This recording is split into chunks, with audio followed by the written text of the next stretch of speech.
To start things off, I'd like to just introduce the members that are here right now. If I could start from my left. Representative Abby Major, 60th District, Armstrong, and Westmoreland counties. Representative Josh Kale, Beaver, Washington County. And Flood 138th District, Northampton County. Malou McKenzie, representing the 131st District, part of Northampton County, part of Lehigh County, and part of Montgomery County. Good morning, everybody. Tornecker. I am from Adams and Cumberland County, from the south central part of the state. Good morning, Thomas Kutz, 87th District, Cumberland County. And we are expecting a few more here to come, but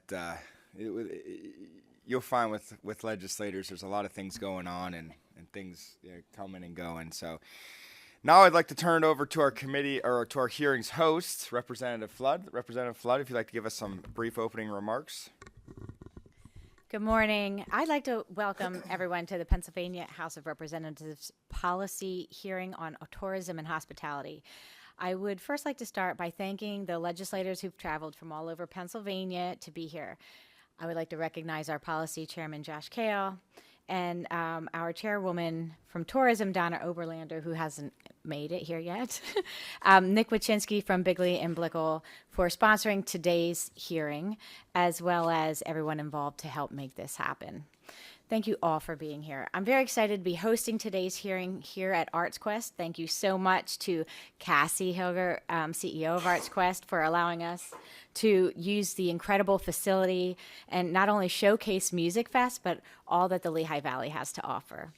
I'd like to take a moment to personally welcome and thank our testifiers for taking the time out of their very busy schedules today, to address some of the pressing issues they've been facing in the tourism and hospitality space, especially during and post-COVID.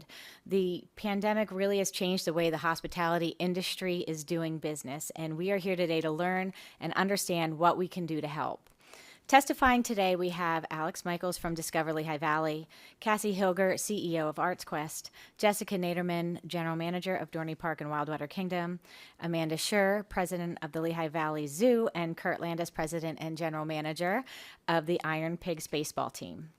We really are blessed to live in such a diverse region filled with so many things to do.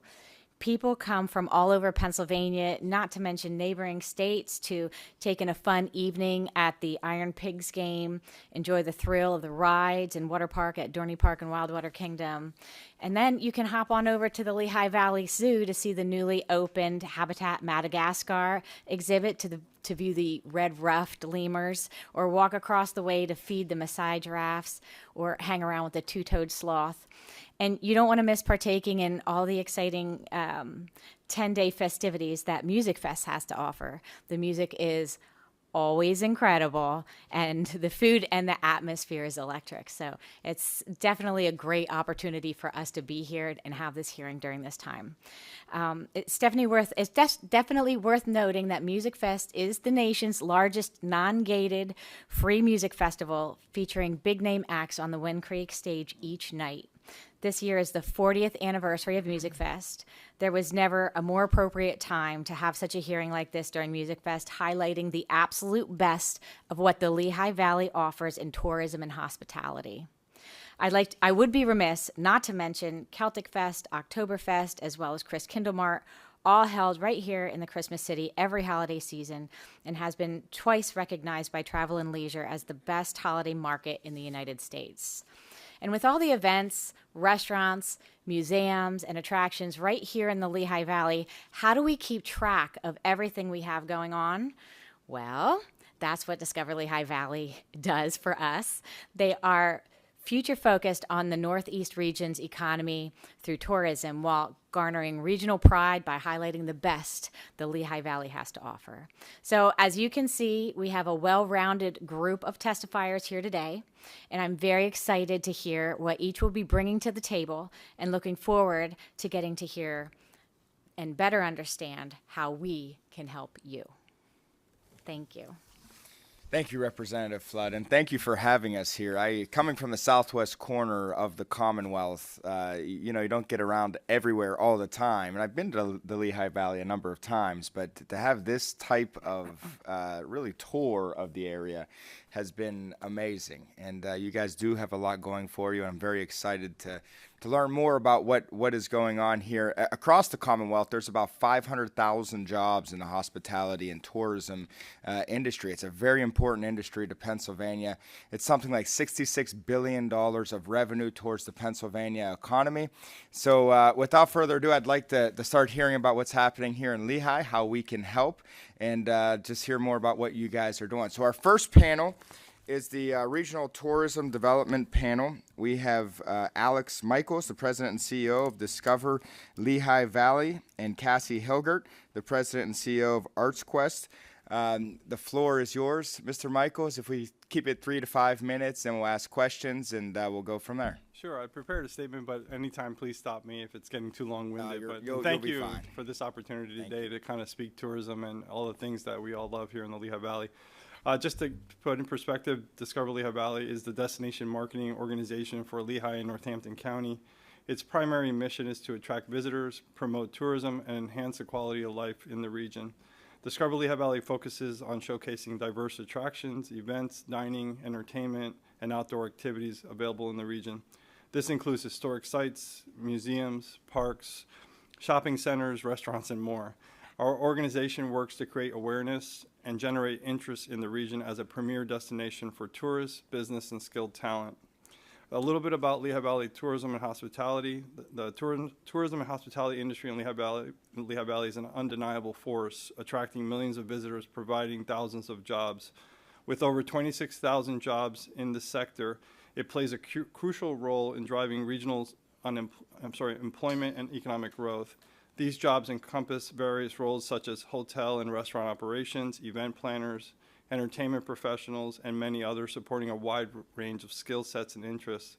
Gone are the days where hospitality were solely considered entry-level, a low-paying position. The industry has transformed into a dynamic, competitive sector that offers rewarding and lucrative career opportunities on par with other industries. The Lehigh Valley in 2022 had over 16.6 million visitors that came to this region, amounting to about 1.3 billion in total spend.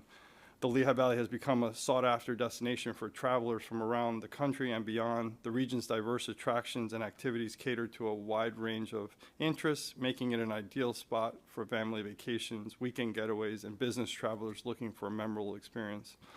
One of the highlights of the Lehigh Valley's tourism industry is its rich history and cultural heritage. The region is home to numerous historic sites, museums, landmarks, and that offer visitors a glimpse in the past and contribute to the area's unique charm. From colonial era buildings to industrial landmarks, in 2017, the Moravian settlement in Bethlehem was included in the United States World Heritage Nomination tentative list. Being on this prestigious list, it is a significant recognition of the site's cultural and historical importance, indicating its potential to be considered for inscription as a UNESCO World Heritage Site in the near future. Outdoor enthusiasts also find themselves drawn to Lehigh Valley's stunning landscapes. The region is blessed with picturesque parks, scenic trails, and beautiful riverside areas that provide ample opportunities for outdoor recreation, such as hiking, biking, and fishing.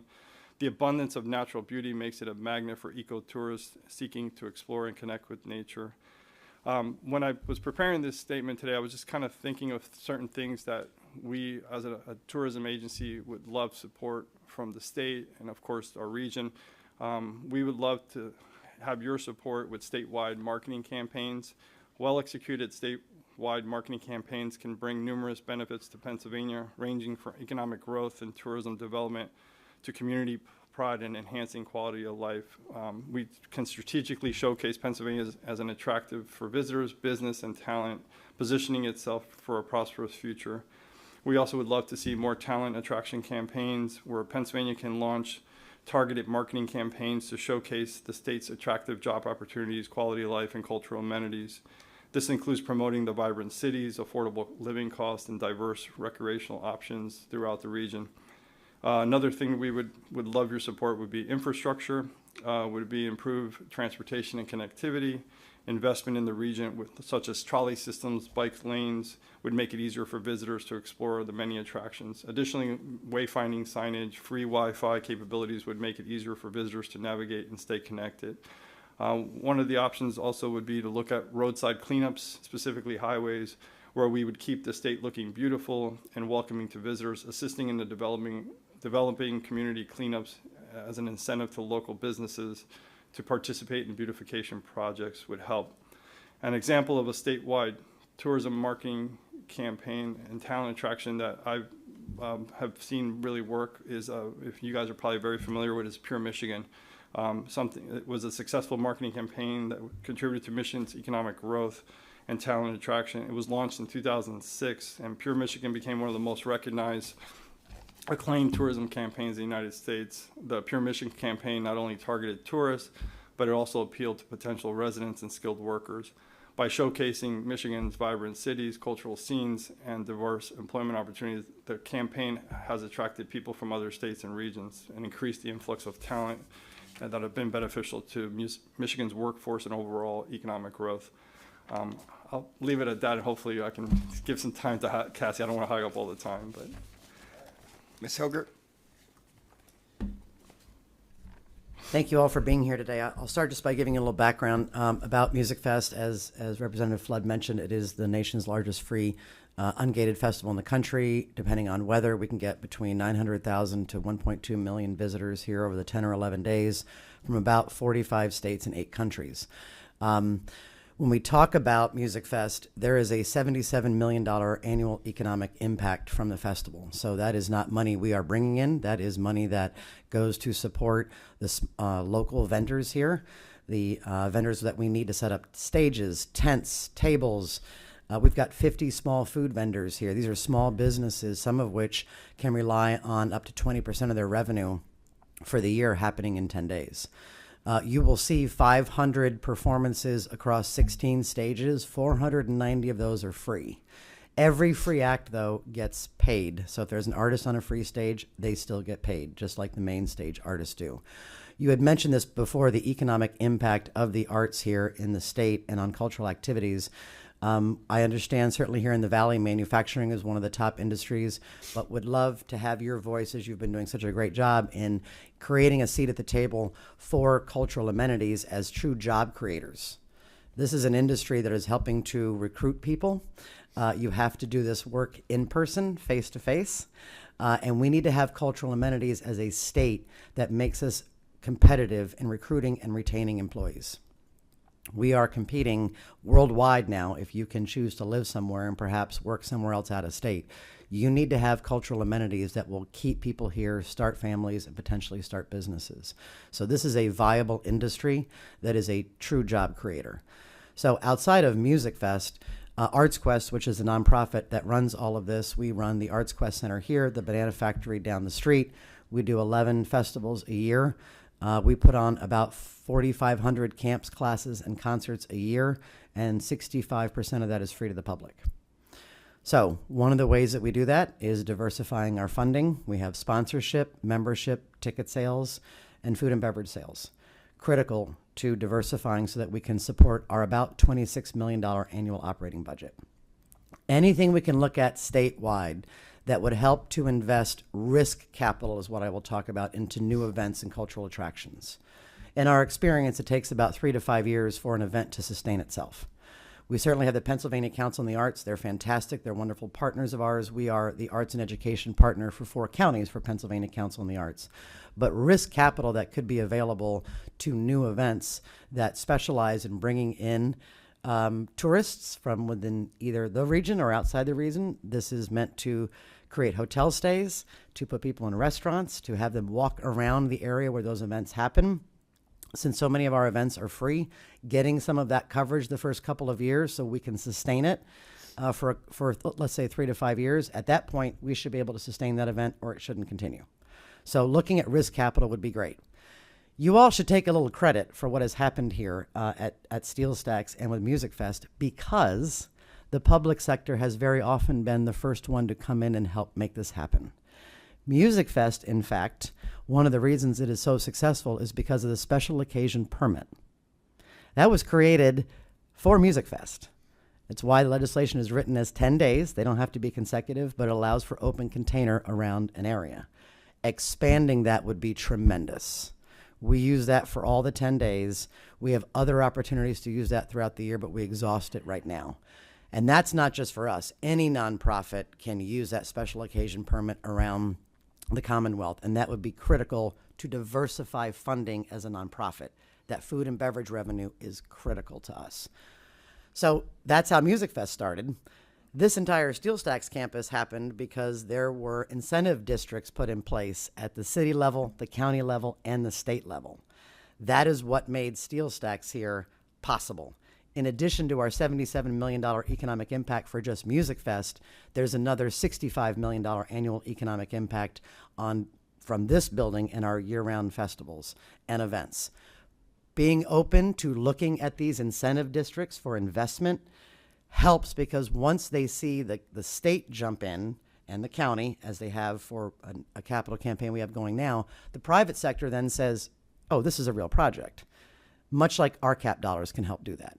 So if we all can be open to unique incentive opportunities to jumpstart investment, that will help us leverage private sector dollars. So I would ask for your creativity in thinking about that, again, not just for this region, but across the Commonwealth. Alex mentioned transportation. That's enormous. The Valley, Bethlehem is certainly one size, but we are an entire region. You will hear from the Iron Pigs and the zoo and Dorney Park. If there is a better way for us to be able to get tourists around here easily, I think you're going to see the economic impact across the region on other small businesses. So if it helps us or any of our attractions, it's going to help the small businesses that rely on these events to do that too. It's a win-win. So I will stop there and see if there's any questions. I do have a few questions myself. On that risk investment, the upfront risk investment, what type of investment would you guys be looking for to make an actual impact? I know that question it depends on scale, how much you want to do, but what would make sense? I'm not sure what it costs to start something that has an impact. Sure, and this is a pie-in-the-sky idea, so I don't have this all laid out either, but I can give you a concrete example. Last year, we turned the Levitt lawn out here into a giant ice skating rink during Chris Kindlemart. Chris Kindlemart runs for 5 weekends. It's a gated crafter market. It has about 150 crafters that come from around the country. And we get about 110,000 people that come to visit that event for 5 weekends. We want them to stay a little longer, right? We want the families to stay for the weekend, not just the day to come in for shopping. So we came up with the idea for an ice rink, and to build that was $500,000. And we lost 6 figures on that in the first year, but it did everything it was supposed to from a branding standpoint and a tourist standpoint. If we could applied for dollars for risk capital, give you the budget to say, we think we can make it up in sponsorship, in food and beverage sales, in ticket sales, but we still have a short of, I'm going to make up a number, $80,000. Could we get risk capital for the first year or two to close that gap to make sure we can run this for the next 5 years? And if in 3 years we can't make this work and break even, that's on us. That's not on the state to keep funding something in perpetuity. That's a very specific example. It would need guidelines and what is your tourist impact and how else do you plan to fund this? It shouldn't be more than a certain percentage of the project. It shouldn't be completely dependent on state funding for it to happen, but it could help. It could go a long way to get momentum for a new event or a new attraction to be sustainable. And those attractions generate revenue, which generates tax revenue and all that It's stuff. the hotel tax, it's the restaurants, it's all that happens with that. So when you have limited ability to cover those costs in the first couple of years, that would be tremendous. Not, again, for us, I think for a lot of other cultural attractions, to come up with something new and inventive. Thank you. Mr. Michaels, excuse me. You mentioned Pure Michigan. Yes. I'm trying to think when you said that Pennsylvania is such a diverse state, and we have basically 7 different subcultures. You could say more than that: Philadelphia, Pittsburgh, but then the Lehigh Valley and Erie and Northeast Pennsylvania, right. South Central Pennsylvania. Has there been an effort to have a unified message for the Commonwealth of Pennsylvania? I know there's regional messages, and some regions do a very good job at it, but I have not seen a unified one. And do you have a proposal, or what would you think would be a first step for a proposal in understanding and that's that? where I'm kind of looking for help because, just to give you an example, and I'm not aware that there has been that statewide effort at this point. I came back to Pennsylvania in 2018 and I have not seen it. But to give you an example, most states in the country, their investment in marketing the state and just in the tourism aspect ranges anywhere from like $20 to $30 million. The state of Pennsylvania's marketing budget is about $4 million, just to give you a comparative. Lehigh Valley tourism, for example, our budget is right now $3 million, and that's probably closer to 2.9 to be exact. Our competitors, even in the state, are ranging anywhere from 10 to 14 to 15 million. So we're kind of already against the 8 ball. That's why I said if we could get support through a campaign like Pure Michigan, where it gets people to understand Pennsylvania as a whole, gets people attracted to the state and all the beauty that it brings. And those campaigns can be really effective for a smaller area like the Lehigh Valley that then can capitalize on marketing more of that 2 to 3 hour radius. But those campaigns are not only successful for the state when it comes to tourism, it's successful for economic development, it's successful for talent retention and to gain people to come to the area.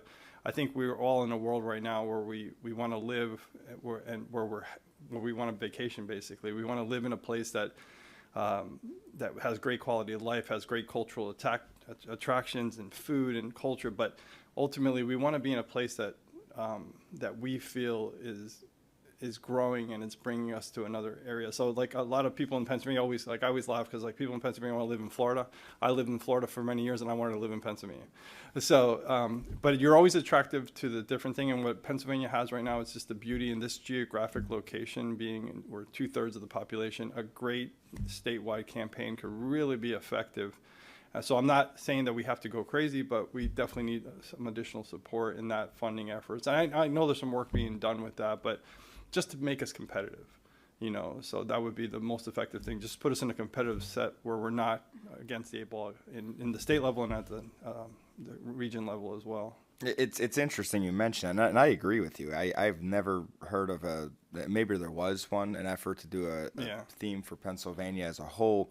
But when I was in law school, and I went to law school out of state, and there's people from all over the country there, and people would ask where you're from. Someone would say Oklahoma, California.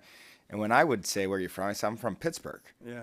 And it was just like, then one of my buddies was like, well, why do you say that? Like, I never say I'm from Oklahoma City. Yeah. I'm from Oklahoma. I said, I don't know. It's just, I'm from Pittsburgh. I think most of the marketing funding in the state is geared to those two locations. So I think immediately people think of, where do you live? Do you live in the Pittsburgh side or the Philadelphia side? That's right. And it's two things. They have major league ball clubs. That helps as well. But it's just the marketing efforts as well. The funding is actually in those two areas. But you and everyone here knows that the beauty in Pennsylvania lies outside those two regions as well. Right. So having that support, I think there's a lot to be presented nationally to people. Pennsylvania is just an absolutely wonderful state to live in. I think it's starting to be recognized. I think the Lehigh Valley now is like I said, becoming an undeniable force. It's becoming its third largest metropolitan area in the state. We have the third largest city, but we just need the support of people having awareness. And again, because we're putting an umbrella over a region of 3 cities and 2 counties, it just becomes more difficult. Lehigh Valley is not necessarily on a map.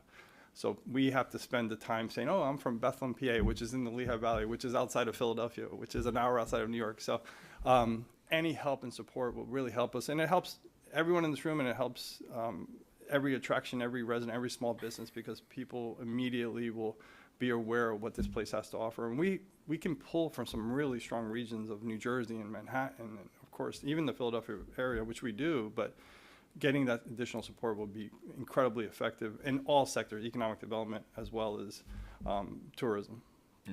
Representative Flood. Turn my speaker on so they can hear. So you were talking about the permitting that you were able to get, the 10-day permitting to help, during Music Fest with the open containers. What other maybe licenses and permitting has your attraction needed to receive from the state or federal agencies? Was it a smooth process, and is there something more that you are, if you're talking pie in the sky, would like to see happen? Yeah. Oh, just a review of the liquor laws would be really spectacular. I'll just say that from a broad standpoint, I think, in all honesty, there are so many layers to getting a license, whether it's a performing arts venue license or a restaurant license. We're looking to expand by building a new banana factory right down the street, and we've got a 150-year-old steel building behind where the main stage is that we're raising money for right now. We're going to need to license both of those. That part of the budget, food and beverage, is so critical in diversifying our funds to be able to support ourselves. Not knowing whether we can get that liquor license will either make or break that budget.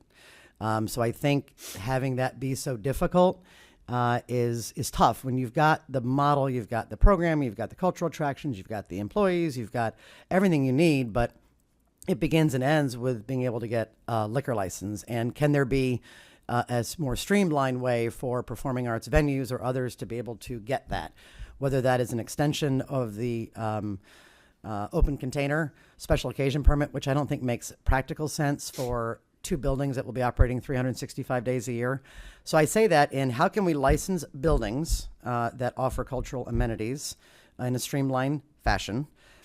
2 is how do we extend the special occasion permit past the 10 days so that you could take advantage of that more frequently throughout the year. Special occasion permit is okay for the most part permitting wise, but truly being able to get the additional licenses is a bit of a quagmire. So you were saying that you can use them those 10 days anytime throughout the year? Yeah, you don't have to. It was written literally for Music Fest, so that's why it says 10 days. We happen to use all 10 days. Yeah. We could use another 30 to 40 just between our Oktoberfest and Chris Kindlemart and some Yep. more flexibility. Yep. And we wouldn't be the only nonprofit that would benefit from that. I think any nonprofit in the Commonwealth would welcome additional special occasion permit opportunities. Well, and also on another note, you employ so many people. You have tons of volunteers around the valley. And how do entry-level jobs that you provide here transform into lifelong careers? That's a great question. It's on a number of levels. First and foremost, we have a robust year-round internship program, and about 20% of our full-time staff are interns. So it's a great way for us to get people into the pipeline. This is a crazy pace of life. So if you like it as an intern, we're going to want to get our claws in you pretty quick and keep you. But people, I think, just think of Arts Quest and arts careers, and that is not the case. And I would argue that for a number of nonprofits. We have, as a $26 million organization, we've got a robust finance department. We've got insurance needs, general counsel, marketing, social media. Anybody, we need all the assets that you would need in any private business. Then we have a very large food and beverage division here. As a matter of fact, Levy, who is part of Compass Point, which is the largest food provider in the world, is our exclusive food and beverage provider here at the campus. That is providing career opportunities, not just here at Arts Quest, but that team also rotates around to the Barclays Center in New York. They go down to the National Stadium in D.C. So you can start here at an entry level and very quickly have a full-time career here. So nothing like it was back in the heyday of Bethlehem Steel when you could walk out of high school and have a job for the rest of your life. But again, the arts and cultural field is a viable career path that I think deserves more attention, and we can certainly provide lifelong career in that. Thank you. Representative Kutz. Thank you, Chairman. Good morning. Thank you for your testimony today. This is an incredible location. It's been such a pleasure to see it. All the hype built up around Music Fest. You do an excellent job. We're glad to be here. And it reminds us that tourism is one of those things that can really spur economic development and can spur local economy. And I'm curious if, Cassie, if you could give me, again, what your total, what you estimate in terms of jobs, full-time, part-time, that you bring year over the course of a year. So Arts Quest employs about 80 full-time, about 300 seasonal and year-round part-time. That does not include our food and beverage partners that run all the food and beverage outside of this building. We have 1,200 volunteers year-round, 300 corporate partners, 2,500 members. So that goes a little bit outside of the workforce, but just to show you the community support of this venture and the kind of support you need to be able to operate something of this size. Excellent. I'm curious geographically, and as we sit here and talk about some of the other states, pure Michigan, Florida is the Sunshine State. You go there for sunshine. I just came up off the top of my head. You heard it here first. Sweet Land of Liberty. It gets Philadelphia Liberty. Wow. Sweet for Hershey. Land Look at everywhere that. and all the state forests and everything.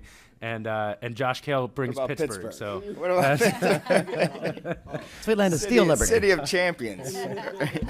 But in any event, I'm curious as that's kind of a nationwide campaign. I want to go to Michigan to see Lake Michigan and the pure Michigan up there, right? So how do you market? And so the question relates geographically. One, what would you estimate where the bulk of your tourism comes from geographically? And two, how would you propose to expand that? We have, I would guess, a huge population that if you're thinking of, I'm going to do a day trip or I'm going to do a weekend trip, and there are millions and millions of people right around 3-hour drive north or south. So where does your population for tourism come now, and where do you think that could go, and how does the state investment help you get there? Well, from studies that we see annually from an organization called Longwood Internationals, our major our business is actually coming mainly from the state of Pennsylvania. Philadelphia corridor is where the main business comes from. We also receive, our number 2 is New York, which is mainly the New York metropolitan area, which is New Jersey as well. And then we capture some business out of DC in the Maryland area. But I would say the majority of the business that comes to Lehigh Valley right now, the 16.6 million people that are visiting here annually, we're seeing it mostly from the Philadelphia corridor, that New York, Manhattan, looking for green spaces, and New Jersey. And we do market to those areas specifically here with Discover. And our charge is to continue to grow that awareness of the area, things to do. And I can say that, organizations like Music Fest, everybody in this room attribute to that 16.6 million, and that's why we're really fortunate to have that. Our sector right now can in any given time have anywhere from 26 to 30,000 employees that are working in the hospitality sector. That can also, as Cassie said, that extends out even further. But where the state, again, can help is just continue to bring awareness to the state as well as our smaller regions. Working, again, we work with Visit PA. We do everything possible to do collaborative campaigns with them. And then we're also, as a region, working together and collaborating and trying to market this as well. So, for example, Discover Lehigh Valley this year has now rebranded it. It's our logo. We're actually launching it with our economic development partner here in the region. And we're trying to, again, continue to work together because we know the power. We don't necessarily have the funding, but we have the power to work together and collaborate. So that's where I think we're trying to do more of here in the Lehigh Valley, and it's been effective so far. I would just add for us specifically our daily marketing range, because we have cinemas that run every day. We have cafe shows upstairs every week. Our daily marketing range is 40 miles if you were to put a pin in Bethlehem. So that's about 2 million people within that range. When we get into Oktoberfest or Christkindlmarkt, that's more of a 90 to 120 mile range. And then Music Fest, of course, is nationally. Annually of our budget, we only have about $200,000 for marketing. We're very fortunate to have a lot of great media partnerships in 6ABC and others locally, so we can leverage that. But we just need pure dollars to be able to buy more social media and other opportunities. We know people are coming in. As we always say, 78 actually runs in 2 directions. So it can go to New York, but it also can go from New York to here. Huge competitive advantage for Northern New Jersey for us, because it's the same acts that you're seeing. It's the same high quality when it's talking about Dorney Park or the Iron Pigs, but it's, you don't have a $20 toll to go over the bridge. You don't have the $60 in parking. And it's the exact same act and usually a lower ticket price. So I think just pure assets to be able to buy more marketing, if we can extend that range, especially living next to the most populous state in the country, would do a lot for this, for the Commonwealth's budget. Excellent. And I appreciate the 78 comment, because if you go down 78 to 81, you'll get to Carlisle, Cumberland County, which is about 15 minutes from where I reside. And it is one of the hottest trucking areas in the nation because of the amount of population that you can see. So I think really our name, the Keystone State, kind of breeds that. You can get to anywhere in Pennsylvania because of that. And a brief follow-up here. Pennsylvania is facing a demographic shift that as our population ages, we are struggling to attract young families to come and move to Pennsylvania. I'm curious how you see your tourism side of things also playing into our shifting demographics, and how we as a state, if one of our goals as a state is to remove barriers for young families to come in, to plant their roots here and say not only is the Lehigh Valley and not only is Pennsylvania as a whole a great place to visit, it's a great place to live as well. Where do you see your role in that, and do you think tourism plays a role in saying, hey, come here for a weekend or a week for Music Fest, imagine living here all year and getting access to everything that we have to offer? Yeah, and this is what we do all the time. This is what we're focused on, is trying to get people to relocate here, start a family here, start a business here, and we think the best way to do that is to visit it. And once you see it in action, you will see yourself living here. While there is brain drain certainly for the Commonwealth, and we're worried about the aging population, I think one of the fastest growing populations in the city of Bethlehem is 18 to 35. So we would like to argue that some of that has to do with certainly meds and eds, very important. But again, where employees can choose to live now, they are looking to live where they vacation, and that's going to be around cultural amenities. Where am I? Where can I be creative? Where can I have an outlet? Where do I feel like I belong? Where do I see myself? Where do I get fed from that standpoint? And not just in what ArtsQuest does, but all the amenities that are here. So I would argue this is the most competitive challenge we have, and the more we can promote and push and develop our cultural assets, the more successful we are going to be to recruiting a younger workforce. And again, just to add to, I think everyone, when we talk about in our industry, if you build a place that people want to visit, you build a place that people want to live.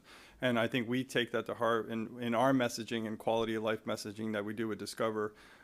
We want to make sure that people are not only aware of all these great things that Cassie and Wing Creek and everybody around here, Iron Pigs and the zoo do for us in Dorney Park.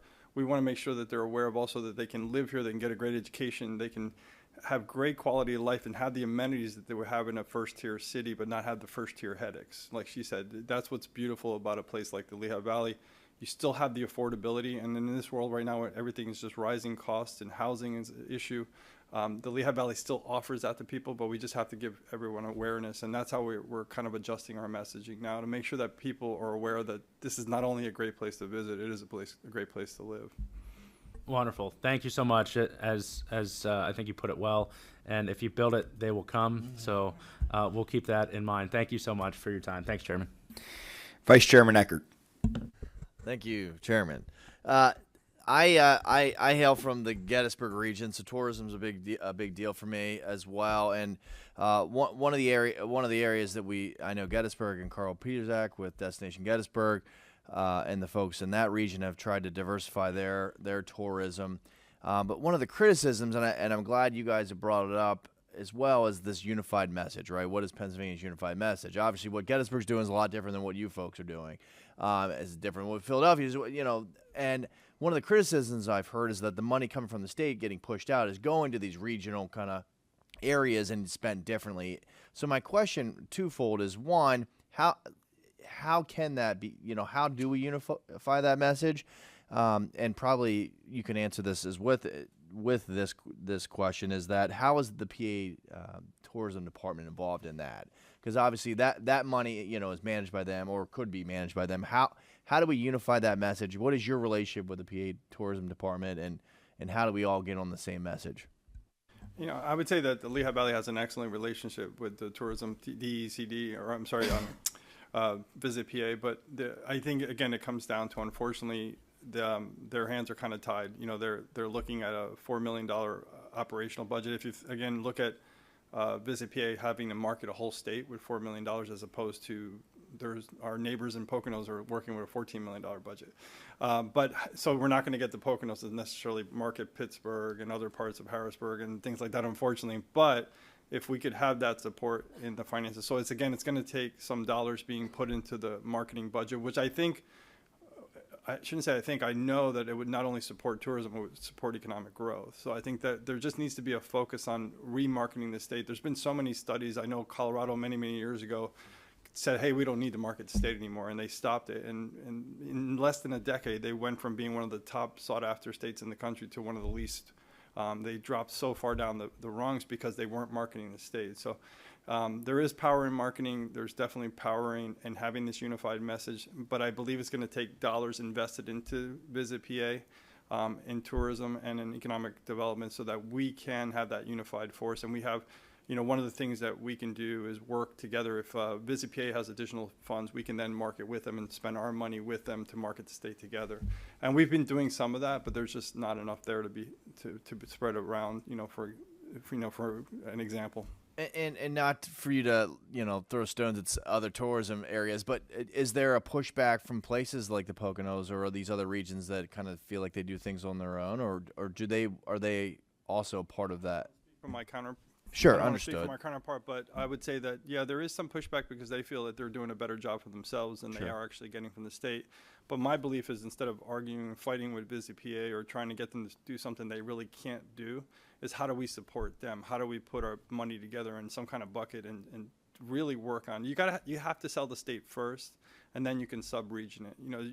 You're going to have to get somebody to commit. If you're in New Jersey or in New York, yeah, you can get in a car and drive, but you're going to have to make a decision. Do you go south? Do you go north? Do you go west? And we have to convince people to come here first, and then we can expand out. So I talk to my partners all the time, like, we need to do more together, even if it's collaborating with them, because, again, we're limited and they're limited, even though we think they have a lot of money. There's states like Florida. I hate to use them, but I'm gonna, because, they're looking at $80 to $100 million tourism budget. That each little region is looking at 27, 30 million individually. So I don't expect we're going to be in that game, but I would love to be in the game against, like, Virginia, who has a $26 million tourism budget and economic budget. So just to play in that field would be a lot better for us. And it's going to help every single person in this room, and it's going to help our areas grow. Yeah, and I appreciate your advocacy. And look, I believe in tourism as well. I think it's a huge industry for us in Pennsylvania. I think the PA tourism industry has really done a good job of diversifying what it is, and you guys are a perfect example of that as well, of repurposing, an area that was manufacturing mecca, and now it's become a tourism mecca. And I think that's a good idea, and I commend you for that. So thank you for your time. Thank you. Representative Devanza. Thank you, Chairman Kell. Not really a question, but I really just want to commend you guys for the work you guys are doing here. But it should be pure Lehigh Valley is what we should be doing. As we travel the state, everyone's number one ask is, hey, money. We need more resources.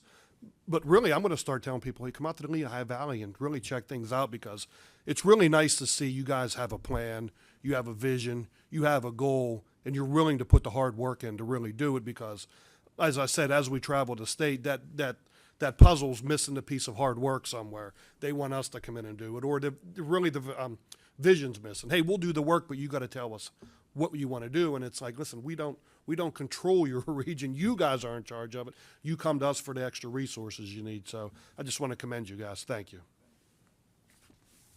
Representative McKenzie. As an eighth generation Pennsylvanian, and having lived my entire over 70 years here in the Lehigh Valley, I am so proud of how far we have come. It's an incredible honor to represent this district. My office is right up at the top of the hill, and at least once a week I get complaints about the litter on the highways. So I was so happy to hear you mention that. I've introduced legislation to try to introduce a litter bug bill into the school system so that the children would learn the horrors of littering at an early age, because 78 is just horrible coming in and out.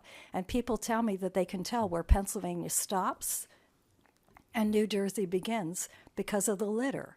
So I think that's like a minor thing that we could do possibly on the state level. It shouldn't cost that much money. But when we call PennDOT, they say, well, we'll get there when we get there. We have a schedule that we go around the highway system and clean up. But I do notice that when Governor Shapiro was here a few weeks ago, they came out and the roads were immaculate for a while. So I think we just need to put pressure on that. And the transportation. I know we have Lanta and, we do have a good transportation system, but I think that could really help us too. And the connection between, the three cities, Easton, Allentown and Bethlehem. They used to be very separate when I was a child. It was a big deal to go from Easton over all the way to Hess's in Allentown. But we've melded, and we have a beautiful area that's whole. And I think that that should be such a selling point. And when you mentioned Virginia, you know, they used to say Virginia is for lovers or something. We don't have a really good tagline in Pennsylvania. And we need something like that to draw people here so that they could come and experience all that we have to offer. So thank you for all that you're doing. Everyone who's here testifying today is doing so much to help our beautiful area. So thank you. All right, that's the questions that we have. I'd just like to say thank you to this panel. One of the advantages of doing these hearings and going around the state is we get to meet people in different areas that are doing different things, and we get to reach out to you as a resource for us to do things better in Harrisburg. So I thought this was a very informative panel, and I appreciate you guys coming out. So thank you very much. We appreciate the opportunity. Yep. Our next panel is a testimony on local tourist attractions. We have 3 testifiers, Jessica Naderman, Amanda Shore, and Kurt Landis. Ms. Naderman is the Vice President and General Manager of Dorney Park? Dorney, I'm sorry.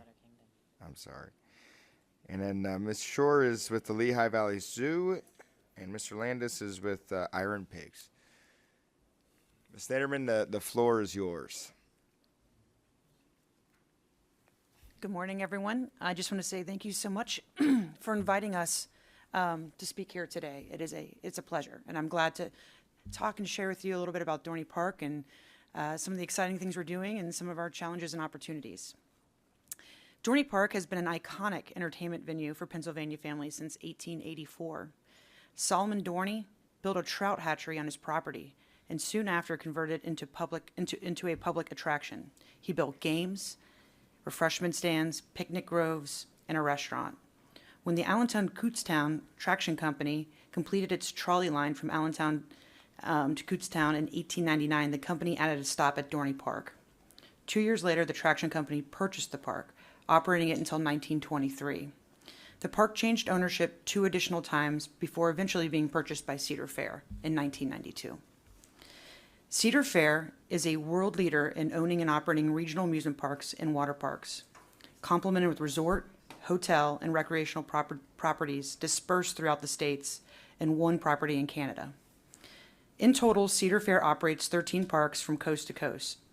Annually, our parks welcome approximately 28 million guests, and our company generates revenues of more than $1.3 billion. Cedar Fair is a publicly traded company on the New York Stock Exchange under the ticker FUN. Dorney Park is a vital part of the Valley's economy. Dorney Park attracts over 1 million guests each season to the area.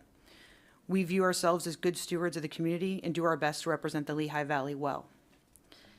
Cedar Fair has invested frequently since purchasing the park in 1992 and continues to invest in the property today. Most recently, the company is planning a multi-million-dollar roller coaster set to open in 2024. We announced that officially tomorrow. So stay tuned. The investment ensures we will continue to bring guests back to the Lehigh Valley for years to come. With this investment, we hope to return to pre-pandemic attendance levels. We realize the traffic that we generate in the community creates pressure on public resources. To help alleviate that pressure, Dorney Park pays a 5% amusement tax to South Whitehall Township. Dorney Park employs roughly 3,000 seasonal and part-time associates from the community each year. As one of the employers of choice in the Valley, we offer competitive pay, some entry jobs starting as high as $18, $20 per hour, and of course provide the perks that come along with being in the business of fun.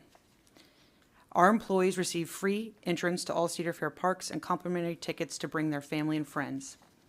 In addition to our seasonal staff, our park employs about 150 full-time personnel. These positions vary widely, including chefs, electricians, welders, mechanics, landscapers, accountants, retail professionals, and entertainment managers. If you can think of a profession, we most likely have it at Dorney Park. Interestingly enough, most of our full-time staff started as a seasonal employee. Inflation, increasing costs of goods and services, and minimum wage mandates can be a challenge for an industry like ours. We employ individuals of all ages, from 14 and 15-year-olds to retirees 65 plus. As such, having a sliding pay scale is critical to our financial model. We offer a substantial number of entry-level positions and provide job training to develop skills within the workforce. In addition, professional development opportunities are available at all levels. We are always in need of skilled trade workers. Currently, as most of our trade workforce has retired, it has become increasingly difficult to backfill those positions. Additionally, there are challenges finding people to work in the hospitality industry at large. Most of you know, people want to work from home. They don't want to work nights and weekends, and hospitality, that's what it is. In an effort to address this issue, Cedar Fair has worked to create a pipeline by partnering with Bowling Green State University in Ohio to create a hospitality degree program in resort and attraction management. We should all continue to look for opportunities to promote trades and hospitality as career choices. Much like the others have stated, infrastructure is a challenge for Dorney Park. The Hamilton Boulevard corridor needs improvements to alleviate traffic throughout the community and on the interstate system. To address this challenge, collaboration between local, state, and business leaders will be necessary to plan, design, and fund the improvements. Dorney Park is invested in the Lehigh Valley. It is our intention to continue to invest in the park and the community. Often there are incentives for developers when selecting a location or area to establish their business. Ideally, there would be opportunities for incentives like this for established businesses that would enable more impactful investments for the community's economy. Thank you. That's all I have. All right. Thank you. Ms. Scher? I'm going to try not to mess up the microphone. Sorry. Thank you, Representative Kale and Representative Flood, for having me here today. My name is Amanda Scher, and I'm the president and CEO of the Lehigh Valley Zoo. I did also want to start with a little bit of history. The history of the Lehigh Valley Zoo is very closely entwined with the history of the Trexler Nature Preserve. The Nature Preserve was founded in the early 1900s by General Harry Trexler, who was a local industrialist here in the Lehigh Valley. The preserve is now made up of over 1,100 acres of protected land, and it was created originally kind of as a conservationist goal. General Trexler saw that wildlife in the western part of the country, elk, bison, among those type of wildlife, were being decimated. So he sought to bring them here and give them a refuge and a place to live, and there are still some of those, not same animals, but some of those herds still living today. The preserve was given to Lehigh County to care for in the early 1930s upon General Trexler's death. And then in 1974, the county began construction of the first zoo to reside in the nature preserve. That 29-acre zoo is the footprint for where we are today. In 2004, the zoo was really on the verge of shutting down. The county does many great things, but running a zoo was not one of them. So a number of individuals from the community stepped up and formed the Zoological Society, which is what runs the institution today. So for over the past 20 years, the zoo has grown in size, both of the species that we house, our staff, and of course in the visitors that we serve. Today, the zoo has over 300 animals of approximately 125 different species. The animals at the zoo range from all over North America, as well as animals from Australia and Africa, and hopefully other areas as we continue to grow. From a job perspective, we're a little bit smaller than probably some of the other folks here, but we currently employ about 50 year-round full-time and part-time staff. We also employ another 50 seasonal employees and approximately 50 during the winter months as well. This has grown. In 2010, we only had about 30 full-time and part-time year-round employees, more part-time than full-time. So we're happy to have been able to convert a lot of those positions as we've grown to regular full-time sustaining jobs. Again, with attendance, in our first fiscal year after becoming part of the nonprofit entity, we only welcomed approximately 63,000 guests. In our last fiscal year, we welcomed over 215,000. Over half of the online ticket sales to the zoo are from residents here in Pennsylvania, with another about 7 to 10% coming from out of the state. One of our largest new attractions for the past 10 years has been Winter Light Spectacular, which has been crucial to maintaining the operating budget of the zoo year-round. We are one of the only walk-through holiday lights displays here in the Lehigh Valley, and we attract over 50 to 60,000 guests to that 6-week event every year. 63% of the attendees to that event are from here in the Lehigh Valley, and again, another 5 to 6% coming from New Jersey. We have a strong membership program at the zoo. 75% of our members are also Lehigh Valley residents. These are the folks who want to support the educational and conservation opportunities that they see at the zoo for both themselves and their families into the future. This really does kind of center around the Lehigh Valley, with fewer participants coming from other areas of the state and out of the state, which of course makes sense for a membership program. One of the other key components of our mission is educational programming. During our most recent educational season, we educated students from 11 Pennsylvania counties, as well as 4 counties in New York and New Jersey. There were over 18,000 participants in our educational programming during a short window of time towards the end of the school year. The majority of these guests come to the zoo in person. Of course, we had a little bit of shift in that during the post-COVID years when schools were more remote learning and we were able to provide some virtual programming. But at this point in time, the vast majority of them are coming out to get the zoo experience, which is, of course, what we're hoping that they're able to do. One of the things that makes us different and makes us stand out from some of the other zoos that may be in your areas is our AZA accreditation. The Lehigh Valley Zoo is accredited by the Association of Zoos and Aquariums. We've been accredited 4 times since 2006, our most recent coming in 2021. To put this in perspective, the AZA accreditation it's not just a rubber stamp process, it's something we're very proud of. There are almost 3,000 USDA licensed animal exhibitors in the country, and only about 10% of those actually go ahead and get the AZA accreditation. It is a very rigorous process.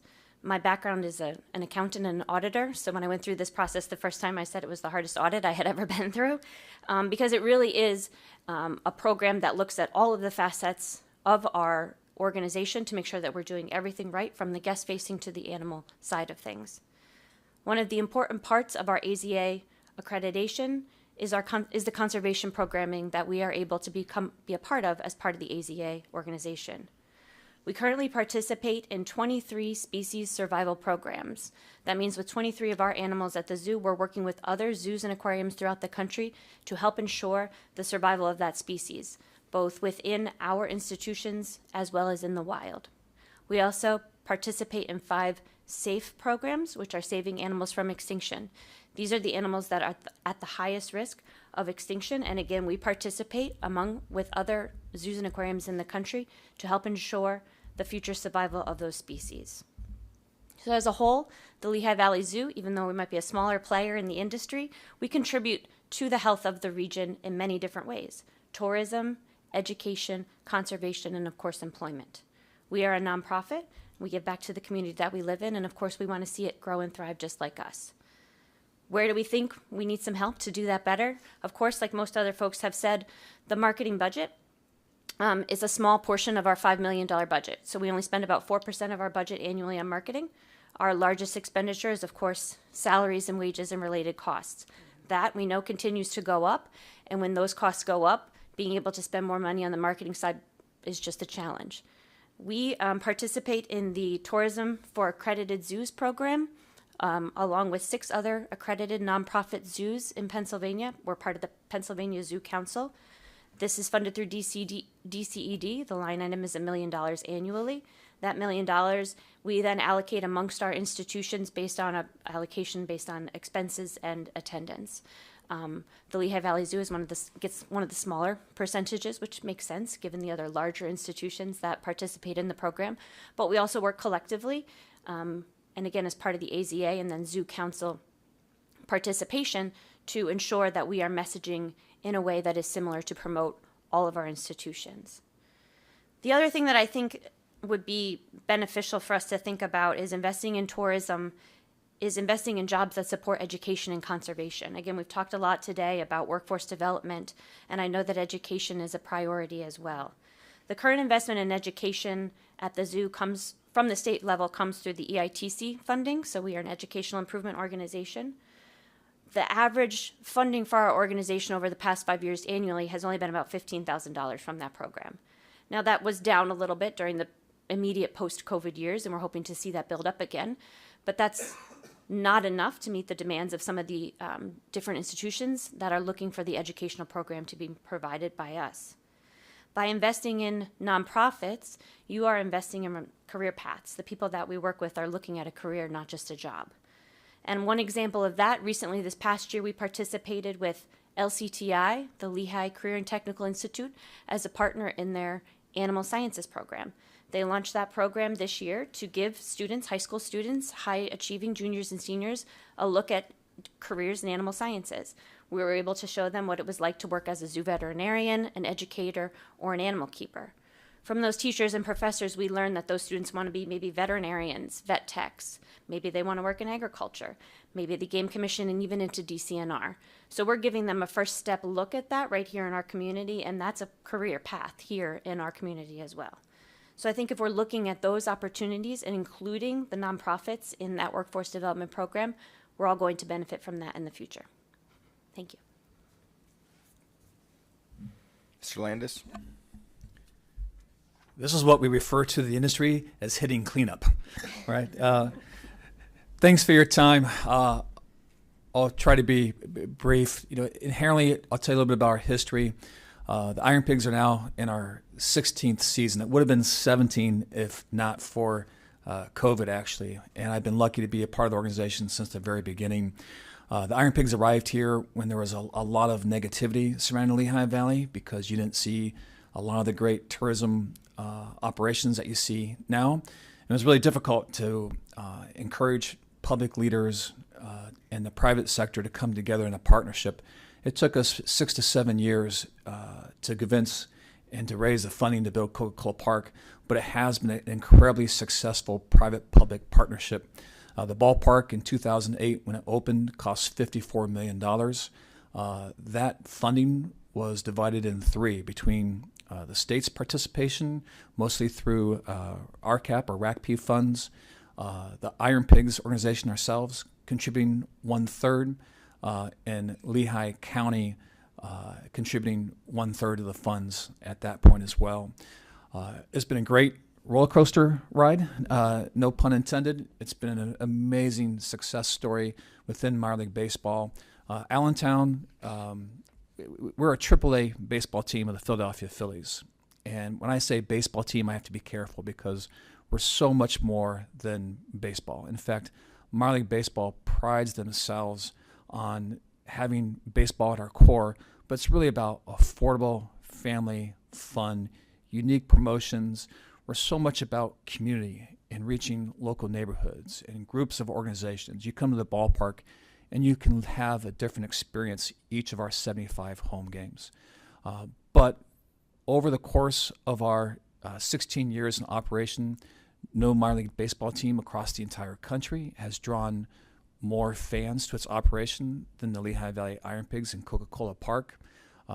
Typically, pre-COVID, and as we get back to pre-COVID numbers, we'll draw over 600,000 guests per year for Iron Pigs baseball.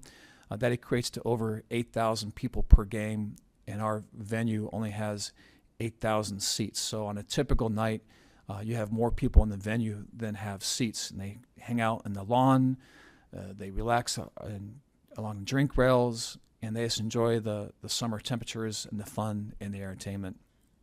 I mentioned community. It's a huge part of not just the Iron Pigs, but all of minor league baseball. I think as much as any other organization that focuses on tourism, we're a representative of the fabric of our community because we're a unique venue that attracts everyone. And people ask me, what's your target demographic? And it's everybody. If you enjoy having a great time, if you enjoy being outside, if you enjoy the social atmosphere, you're an Iron Pigs fan. It doesn't matter if you're a Phillies fan or Pirates or Mets or Yankees or whoever else you mistakenly, unfortunately, cheer for. You're an Iron Pigs fan, and we take everybody in, and they have a great time. And it's a location where there's no barriers. From cultural backgrounds, some location. It's really a melting pot that we feel is representative of the entire community, and we take great pride in that. We are a for-profit organization, but that said, giving back to the community is extremely important to us. We have a nonprofit foundation called Iron Pigs Charities that's on its way to quickly delivering back $3 million in cash grants back to the community. I underscore cash grants because there's many baseball teams that will tell you, and many organizations that will tell you about what they do for the community, but they're donating product, they're donating tickets. We do that in addition to providing cash back, and we've done that to almost 300 different nonprofit organizations across the Lehigh Valley. So it's about giving back to the people that helped to make us successful to start with. When I mentioned 600,000 fans, and even now this year, we're lucky to be back on top.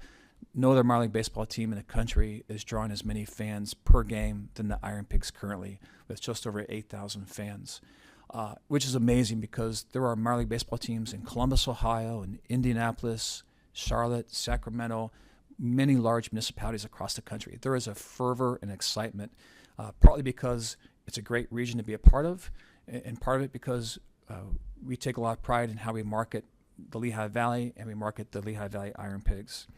I'll jump in and tell you some of our concerns. I could echo every single other individual that's testified about everything, transportation, workforce development. I'll mention something that no one has mentioned, and I'm not sure the solution, but as an outdoor venue, for most of the time, we host, in addition to 75 Iron Pigs baseball games, we'll host 200 to 250 events at the ballpark annually, which many people don't realize or recognize. That's more than the baseball stadium. It's a community venue. But as a primary outdoor venue, we are seeing a sensationalism of weather reports, and not to belittle what just happened recently with the touchdown tornado. Those are real events, but every day you go to weather.com, every day you tune into weather forecast, we now have code purple, code yellow, code this or that, and not to again make light of air quality, of forecast, but we now name thunderstorms. We used to only name hurricanes. So there's a sensationalism that every time you go to weather.com, I haven't been there today, but I will bet you if you go today that the headline is negative and forecasting disaster or talking about disaster. These things are having a long-term impact on what we do. When you wake up in the morning, you'll look at a weather forecast, and the first headline you'll see is about impending doom. If it's heat, humidity, rain, it might be happening, long term. There might only be a 20% chance of a thunderstorm, but there's a chance of hail, significant winds. It's amazing. So what we're seeing as an industry in baseball and other outdoor venues is that and the media is a great partner with us, so I have to be careful. But you're seeing a sensationalism of weather reports that's hurting tourism, not just locally, but regionally. And there's no accountability. I couldn't tell you the accuracy of weather forecast, but there's no accountability with their accuracy and how they promote, because it's about clickbait and trying to get as many people to get as many advertisers. We understand that advertising is important to us, but we do it with accountability. So I'll mention that as something that a lot of us here rely on outdoor venues and outdoor tourism as part of the Lehigh Valley. I have the answer to the trivia question for the day. We've talked about Virginia's for lovers. I'm from Ohio. Ohio is the heart of it all. We've talked about pure Michigan. It used to be You Got a Friend in Pennsylvania. And that was born in the 1980s. And I remember that. I was lucky to be a part of Discover Lehigh Valley for 10 years as a board member and then as the president. And I hope it's not my fault, Alex, but in that time period, we would understand. That was before Alex was here, but we saw the Pennsylvania state budget for tourism decrease every one of those 10 years I was involved. And it was disheartening because you were seeing the tourism. There was a direct impact from marketing dollars. And like Alex said, we're not trying to be number one. Well, we'd love to be, but for us to make that pendulum swing back up would be so significant for our efforts in terms of tourism. So I'll reiterate that. And You Got a Friend in Pennsylvania was widely regarded at the time as being extremely successful. So I'm not sure if it's the same slogan, coming back or something different. But there was at one point a large campaign to bring individuals to Pennsylvania. One last thing, and I'll talk about it, is employee retention, keeping employees, recruiting employees. Our industry I know Melissa talked about it briefly, but it's hard. You work long hours, you work evenings, you work outdoors. People used to want to be in sports because it was exciting. And we still feel it's exciting, and there's a certain energy and a passion in how you get back to your community and how you create memories at a ballpark with your family that's affordable. But the message from Pennsylvania now, when you have only, at one point I believe as low as 2.5 million and now 4 million, the message is tourism isn't as important. And we understand there's a lot of priorities for the state and for the Commonwealth. But that message has deteriorated, I think, the message to employees that it's not as glamorous to work in. And inherently for us, we need to make the message that hospitality is a priority, and it's not just about tourism, but economic development. And you'll see a return. It's been difficult for us to keep up with the pace of inflation. We pride ourselves on affordable family fun. A game ticket, the lowest price game ticket is $9. Our highest price game ticket is $17. It's difficult when your ticket price is that low, and that's a huge part of our strategy, though. But to compete when you've had the inflation and the difficulty in retaining employees. And the final thing as well, COVID was a major, major hit for minor league baseball. And as you're trying to recover from COVID, it was difficult because, we weren't really considered a small business. We were just outside of the small business guidelines. We applied for the shuttered venue operators grant, but we were told, you're not quite qualified for cultural arts theater. We operate and own our own concessions, but we were told you're not really a restaurant, so you don't qualify for restaurant revitalization.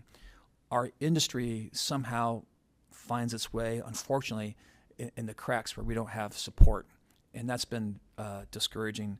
And I'm not sure what the answer is to that as well, but that's an issue for us as we continue to forward. So I'll conclude, and thank you for your time.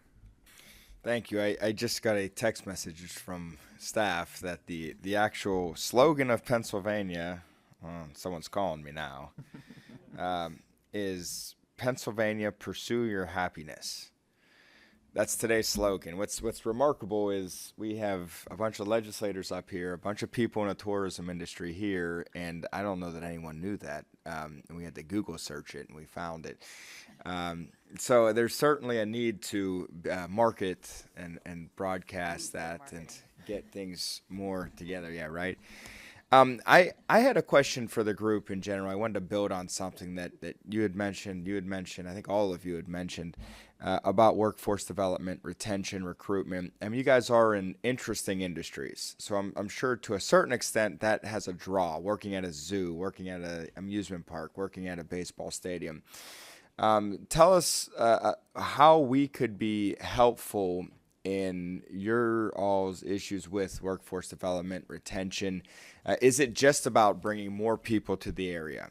Is there other things that we could be doing, that we could be focusing our education dollars on, so that we are training people in relevant industries across the Commonwealth? Just if you could touch on those issues a little bit more, because that is something that we have been hearing across the Commonwealth in every single industry.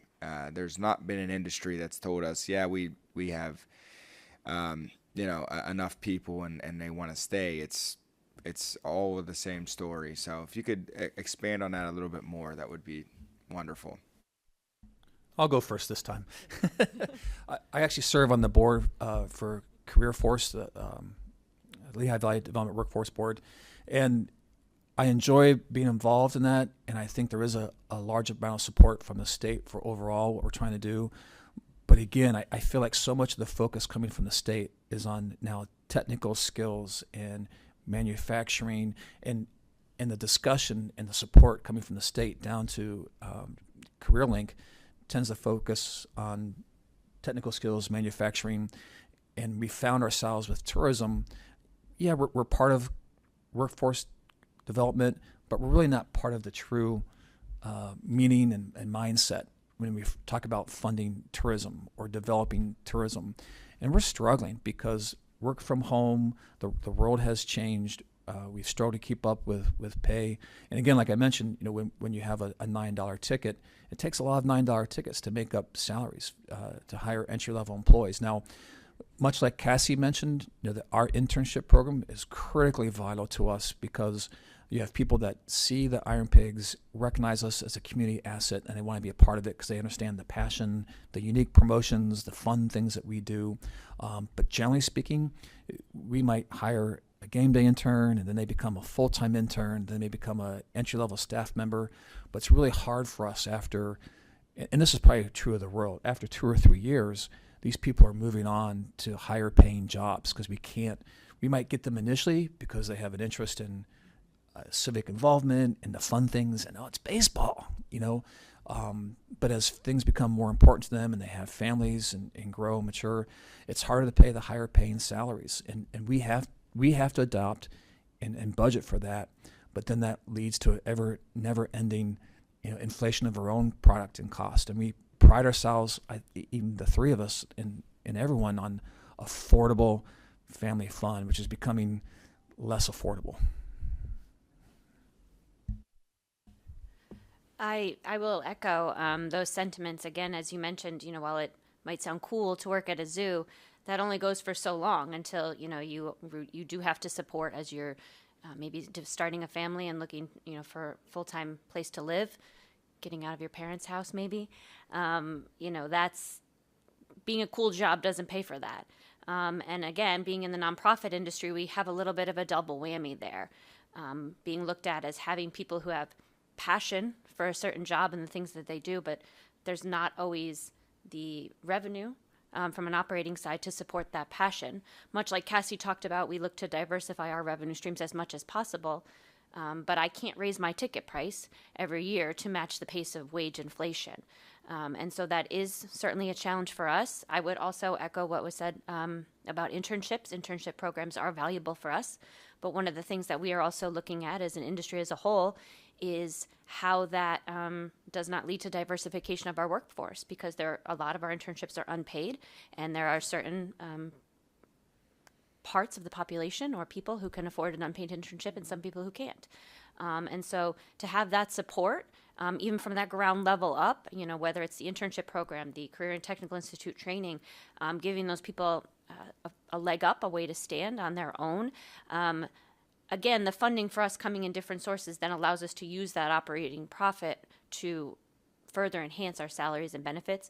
But it's a challenge for sure. And given that, again, like I said, we kind of have a double whammy. I can raise ticket prices typically this year when we introduce a new exhibit, when guests are willing to pay to see something new and exciting for them, but that's not every single year. Mm-hmm. And again, then we have to factor that into our capital planning budget as well.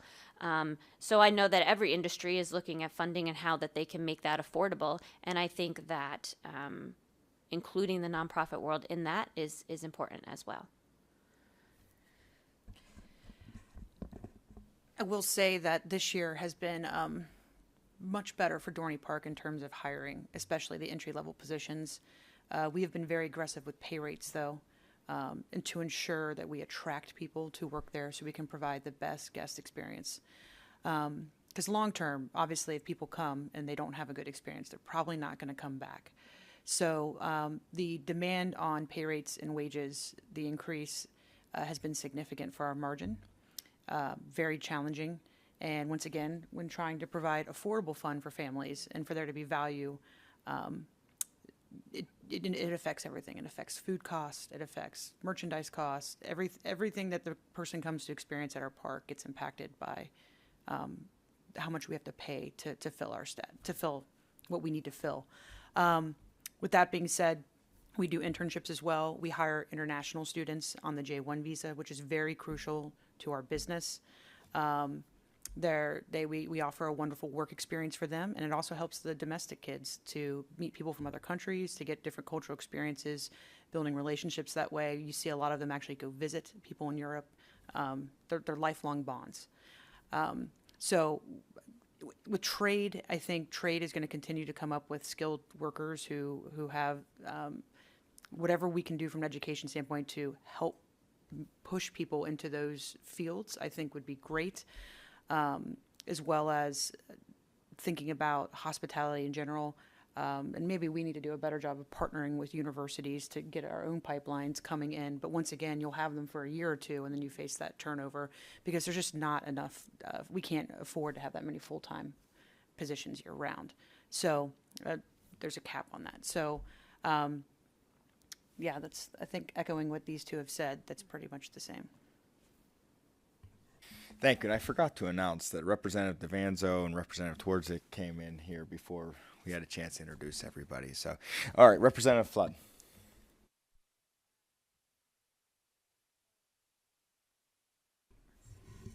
We got it.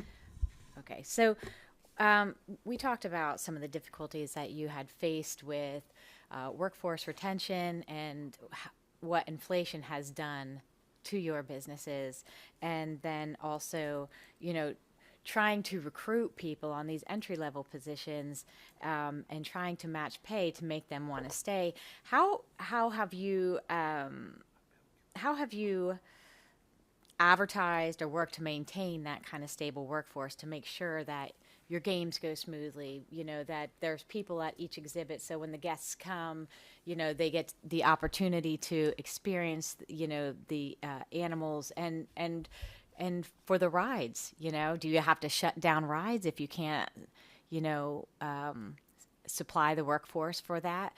I know inflation has really taken a toll on businesses all over the place, and everybody's been trying to raise, and you just talked about it, everybody's trying to kind of raise the pay rate, but it trickles over into everything else to make it less affordable. So have you found yourself getting more creative to offer more incentives? You talked about it a little bit, but from the other two, to be able to, you know, retain that workforce that you are able to get, because you're right, everybody starts in your industries with passion because it's exciting to work at a ballpark or at the zoo or at the amusement place. But how do you keep that going and make them want to stay? And so that's my question to you. I would say that the individuals we get back year over year are probably the most important thing for our business, so that you get the employee who understands how to operate and the service that's expected. Those returners year over year are key for us. So once again, it goes back to, first we incentivize them with a pay increase for returning, an attractive one, because we want to maintain that job knowledge that we have. Mm-hmm. We do a lot from an internal standpoint for employee morale. It takes a lot of work. I know it sounds really basic, but you know, we have a committee that we call it the Employee Happiness Committee, that just looks at things that they want, that is going to make their work experience better, whether that's like private ride nights or just fun competitions, things that make it more than just a job is really important for us. I think as well, we have to get creative. You will see a shortening of operating calendar hours at Dorney Park because of the cost to operate is very high. And so in order to maintain the price point for our customer to come in, you will see it tightening and shrinking. So that is some things that we are doing. And you're correct. If there are too many call-ins, it could result in rides being closed and just not being available for our guests.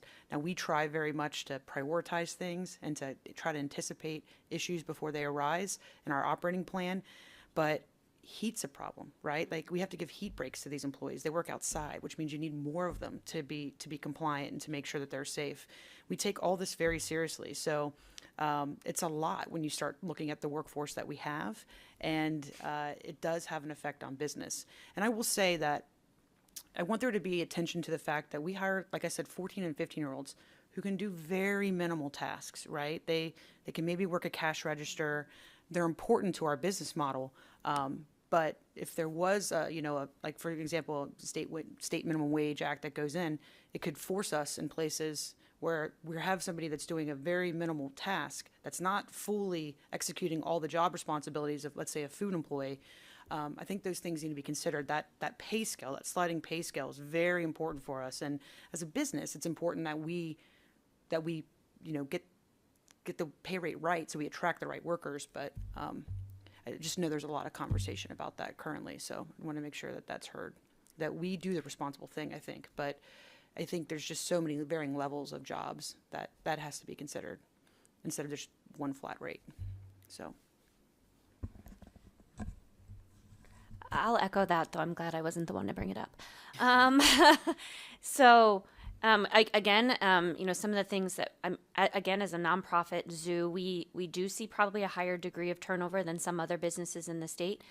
Some of our animal care staff who just have a dream of working with rhinos or elephants, we don't offer those there. So they're going to move on. We're going to give them a great place to start their career, and they're going to move on. And there's some of that I can't do anything about. We're going to continue to grow the zoo and add new animal species, add new things for our staff to be proud of, and that's a big part of it. Before we opened Habitat Madagascar this year, our first new exhibit was the Maasai giraffe, and they were opened in 2017. So to go that long span of time without having anything new and exciting for the staff to see, that impacts morale. So really thinking about those things and how it not just impacts our guest morale, but also our staff morale is important. I do think from a seasonal staffing perspective, much like Jess mentioned, I'm seeing us hiring 14 and 15-year-olds more now than we did in the past. And I wish I could pay them $18 an hour to start, but I'm not. We did have to raise post-COVID we were at the minimum wage for our starting salaries for guest services employees, and we have bumped that up slightly. And we expect that we'll have to continue to bump that up slightly. But to go from, when I'm starting kids at $9 an hour to maybe a $15 overnight, that would not be sustainable for us without any sort of outside funding. And I understand that there's a lot of conversation about that. But we offer those opportunities, again, that don't require a lot of skills, but do require someone who is willing to work outside in the sun, dealing with the public, which can be challenging sometimes, all the way up to higher level, careers such as mine. So we have that all around. And the other thing I'll mention, which I'm going to guess Cassie probably mentioned or would mention as well in this conversation, is we rely very heavily on volunteers at our organization, and to promote volunteer programs from both the corporations, especially as we're attracting new businesses here to the Lehigh Valley, and looking at them to give back. Volunteerism is very important for us and other nonprofits here in the Valley. We look at both big corporate volunteer groups as well as individual volunteers. We have some folks who are with us weekly, or some folks who are only with us during a certain time of the year.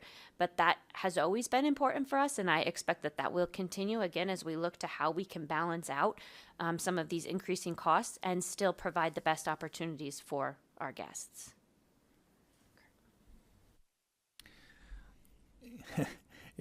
These two are fantastic, by the way.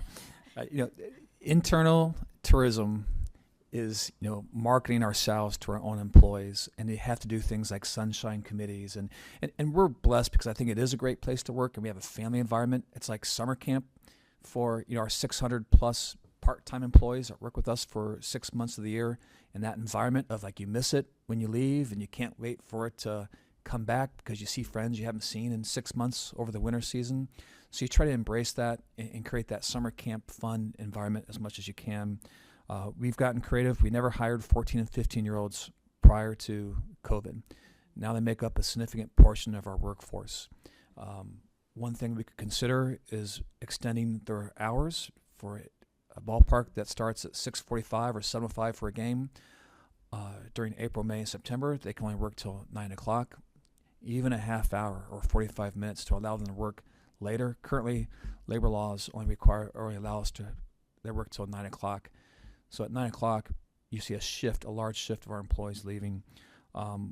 We have combated this as well by hiring nonprofit organizations who are volunteers, but they're not really volunteering. As it is, we pay them an hourly salary, but that salary goes to their nonprofit organization.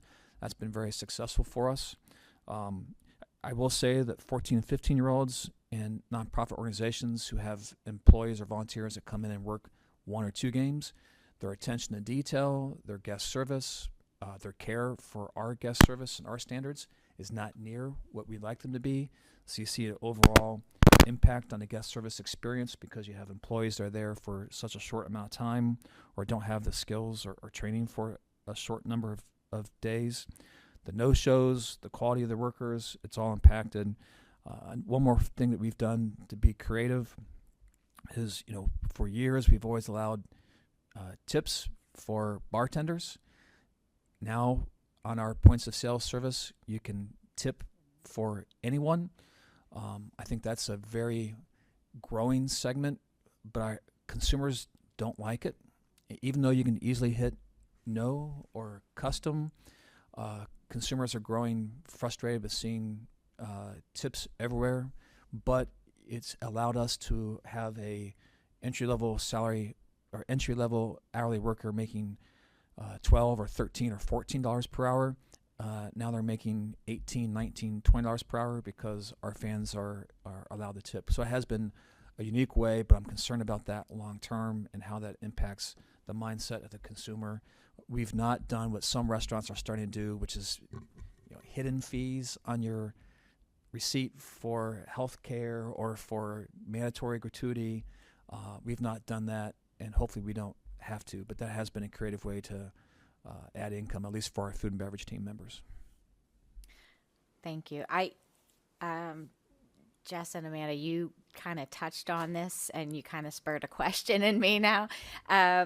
What would a potential $15 minimum wage mean to your business and the impact it would have on the way that you run your business? If something like this would be implemented, how do you foresee the fallout and how your prices will change and things like that? How do you see this impacting your business? Well, our 14 and 15-year-olds do not make $15 an hour right now. They make closer to 12, which I still think is very, very good. If you're a 14 or 15-year-old, you're making $12 an hour. Once again, we're very dependent on a young workforce. We really hire out of Allentown. That's our biggest market in terms of where our employees come from. And like I said, they're very limited in what they can do from child labor laws, which they should be, right? They're 14 and 15-year-olds. So I don't think, if we force everybody up to a $15 minimum, it's going to compress the wages for everybody else. Having a security officer that's licensed by the state of Pennsylvania and carries a firearm that you want on property to respond in an emergency, they're making $22 an hour, but it starts to compress all of that, right? So you're going to have to start looking at your financial model, and it's going to compress every wage, right? So that that pay scale, like I talk about, is really important. And I think we are responsible, and I think we pay a fair wage for the jobs that we offer and the responsibilities that we ask people to have. But it would impact probably hours once again, and how we look at the business in general, and even long-term investment. Because if the property's not making as much money, the parent company is going to be less likely to invest in the park. I'll say that my background is an accountant, and while I can sit here and try to do some numbers in my head, I've purposely not tried to do all those numbers because it makes me very anxious. We start our first year guest services staff, again, many of whom who are younger, at $9 an hour now, and that was an increase from $7.25, the state minimum wage, which we were paying prior to COVID. And again, while I would always like to pay all of our staff more, I think that puts us where we need to be comfortably. Just as Jess mentioned, raising those lower wages would have us looking at what we can pay at the higher end. But of course, then your middle employees are also expecting that same bump or that same increase equivalent to what your lower end employees would be receiving. So when we start to trickle that down through, that impacts our investments in infrastructure, our investments in exhibits, it impacts our ticket price, it impacts our affordability. Period. I certainly respect and understand where we are as a state from a minimum wage perspective in comparison to surrounding states, but I think that a jump from $7.25 to $15 would be detrimental to small businesses like ours. Ditto. We're at $12 per hour right now, and we still struggle to find enough employees to do the job well and correctly. We hire some entry-level positions up to $13, $14, $15 per hour, and you have to see a jump. So it's not just trying to get the minimum wage up to a certain level, but it's just as expensive, if not more so, to maintain your employees that have to feel like they're being respected and appreciated. If this person's 14 working their first job, I've been here for 5 years and I'm only making $1.25 more than they are. You have to scale, and it's a huge concern. We understand neighboring states are doing it. We understand, trying to provide affordable salaries to have a meaningful quality of life. But as an organization that helps provide a quality of life, we're just escalating inflation in many ways. So there's got to be a middle ground, and it's going to be difficult for, we rely on youthful summer employees, not full-time. We obviously rely on full-time as well, but it's a significant part of our workforce that's going to cause major issues and compounding, the affordability that we've talked about. Well, my fear is the minimum wage increase will be detrimental to small businesses, especially for those 14 and 15-year-olds who are just learning soft skills now and running a cash register and things like that. And it was never meant to be a family-sustaining wage. And so I would hate to see how this will impact you, the hospitality industry as a whole, and tourism industry, and what it's going to mean for the consumers on that end. So, Jess and Amanda, you brought it up, so I just wanted to kind of jump on that quickly and just touch on that. But thank you so much for your answers. I appreciate it. Representative McKenzie. I know that you've been creative in expanding the year-long work that you have. Dorney Park now has the Halloween events, and the zoo does the winter things. I don't know if the Iron Pigs do anything year-round, and maybe I should know the answer to this, but how many of your employees, do they participate in getting unemployment while the down season is going on? I don't know how that impacts your overall business. Our employees generally don't receive unemployment as a part-time seasonal position, not a full-time. We maintain our full-time staff year-round of 45 to 50 employees, so that's different.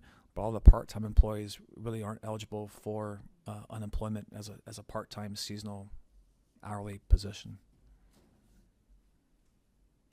And we are the same, so the seasonal positions that we're hiring for the summer months are just that, geared towards seasonal and defined as seasonal. And the same with those typically young adults or students who work for us during the winter lights. So they are not typically then looking to apply for unemployment. Yeah, I would agree with what they said. Our seasonal exemption is really important. However, I will say in terms of expanding our footprint or our calendar, it could become problematic if we wanted to say match Hershey Park, and we want to say we want to meet them with our calendar from April through New Year's Eve, right? Then I think it starts getting questionable whether that's truly a seasonal exempt status. So I would still consider it seasonal, but I mean, you could say it's more than the year, but it's not fully those operating days, right? The calendar days are probably around 165 that you're operating. So those are things that we could need additional support in the future, if that makes sense, if we decided to invest that way.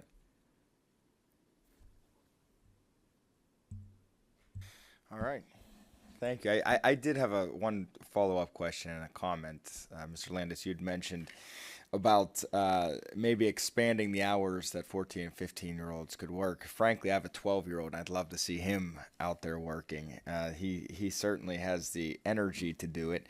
But I got to tell you, the sensationalism that you talked about in weather reporting is also true in politics. In Iowa and South Dakota, I believe, they did expand their laws, the labor laws, to allow kids to work more. And there was a campaign about how we're going back to the Gilded Age, and we're throwing kids back into the factory. There's literally pictures I saw of like kids with stuff like cool on their face. It's like, are you kidding me? You can't really make any positive changes without getting hammered on ridiculous allegations, and that's politics. I mean, that's the world we live in, but it certainly shouldn't be the world that the weatherman lives in, which is remarkable. But I did have a question as I see the steel plant behind us coming from Western Pennsylvania. We've seen a lot of those as well. And the number 2 cost, or 3, depending on the type of plant in manufacturing, is energy. For you all, energy costs, is that an issue that you're seeing as well? Is that something that you're concerned about, rising costs of energy, or is it not as high on the list as labor costs and things of that nature? For weather, real quick, I wish there was an accountability scale in terms of accuracy that weather forecasters had to live by. You'd be much more prone to watch a forecast that you think is in an accurate area than a less accurate area. So there is a solution to that, but it's how do we truly provide an accountability system for the media? I've always compared the weatherman to actually baseball players because their batting averages are about the same. They hit it right about once every 3 times if they're Hall of Fame, potential. But I've had weathermen, weather women tell me that they're instructed outside of 48 hours to give a long-term forecast that's between 30 to 40% chances of rain. And the reason's this: if you give a percentage of rain that's less than that, people won't return because they're assuming that's going to be nice. If you give a chance of rain that's 50% or higher, they're assuming it's going to rain and they won't choose the activity. If outside of a 48-hour forecast, they'll say 30, 35, 40, 45%, there's a higher chance of return visit to the website or to the news broadcast, more clicks, more advertising. These are weather individuals who are saying that they're getting this guidance from the station in terms of how they give their weather forecast, more so than accuracy. Imagine that. People are being told to lie to the public via media about the weather. So that's the sensationalism of what's true and what's not. Like politics is a great example. But I'll answer your other question. It's not as critical to us cost-wise right now in terms of utilities, but it's been growing, and it's an ever-increasing cost like we face with insurance, liability, general health, everything. And for us, and I think the zoo, and even for Dorney, the ticket price can't increase quick enough where you won't see a negative because people will choose not to attend because of the higher ticket price, but you can't raise it enough to make up for the raising cost that we face. So you're trying to pick and choose, if it's restricting hours or how you get creative. And we are trying to do, 75 Iron Pigs games is by far the meat of how we, have revenue, but to have 200 to 250 events. But for us, in the wintertime, you're doing 200-person nonprofit galas or chamber luncheons. And it's hard to make those events truly profitable. You do those events really for us because of the facility we have, to try to make sure people realize you're around year-round, and the visibility and the awareness. But outside of a very few other events in the summer, if it's a cider, beer, and wine festival or a food truck festival that makes some amount of money, it's difficult to be profitable at these other events in our type of venue. So it's just more about awareness to increase the amount of fandom for the Iron Pigs. I would echo that it's probably not one of my highest concerns, the costs of electricity, but for me, investments in infrastructure in a 50-year-old facility are a concern as we look at needing to make investments, again, in the operating budget and the people and the staff. cost of food for animals doesn't decrease either. And then we've got a percentage that we want to set aside to either refurbish or renovate animal exhibits or build new exhibits. Then there's that piece of the pot where we're looking at both electricity and water from an infrastructure perspective. We work very closely with the County of Lehigh on that because they are our landlord, but there's a percentage of that we need to contribute to that as well. So I think for us, as we are looking to do things in the future, trying to become more sustainable in some areas is something we will look to invest in to help hopefully keep those costs down in the future. So again, it's probably not one of my highest costs. The weather report is definitely more important to me, but again, as we're looking at in the future, infrastructure investments are going to be important for our facility and other facilities like mine. We use a lot of electricity. That may come as a shock to you all. So electric is important. It's not as it doesn't press on our P&L like labor does. But it is important that natural gas, that those things are affordable. We were in a place last year where I think our provider went bankrupt, so that caused some instability for the summer in terms of understanding the costs that we were going to be paying, which, it happens. But I would also say supply chain issues connected to any electrical component is still a major, major issue for us in getting what we need. But that's yeah. All right. Any other questions? I gotta say, as I close this out, this has been a fantastic hearing. It's just we all know about tourism and hospitality and the value it brings, but to hear the nuts and bolts and issues that you guys have, this is something that we are going to build off of, not just in this region, although the Lehigh Valley is a very critical part of the Commonwealth, obviously, for this industry and others, but across the Commonwealth. What can we do to really grow this industry? And really, at the end of the day, it's about bringing people to Pennsylvania. It's about bringing families to Pennsylvania to stay, to maybe create businesses themselves, to grow Pennsylvania, and being so close to other states, some of which are bleeding population, like New York. Why not us?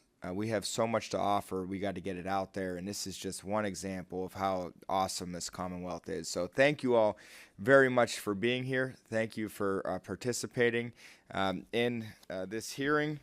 Let me see if I'm supposed to be announcing. Okay, here we go. Our next hearing is on Tuesday, August 22nd, where Reps Kephart and Armanini will host a committee in Clearfield, Pennsylvania, to discuss the emergency industry of rare earth mineral mining. Until then, this committee is closed and the hearing's adjourned. Thank you.